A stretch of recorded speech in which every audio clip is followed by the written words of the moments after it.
تصلى نارا حامية تسقى من عين آنية ليس لهم طعام إلا من ضريع لا يسمن ولا يغني من جوع وجوه يومئذ ناعمة لسعيها راضية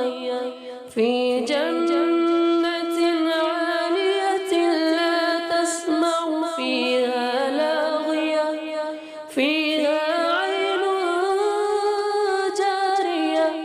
فيها سرر مرفوعة وأكواب موضوعة ونمارق مصفوفة وزرابي مبثوثة أفلا ينظرون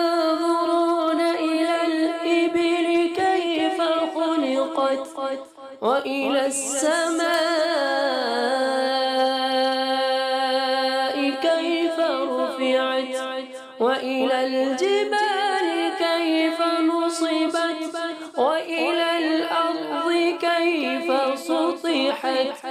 فذكر إنما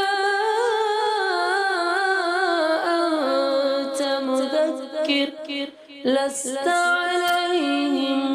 بمسيطر إلا من تولى وكفر فيعذبه الله العذاب الأكبر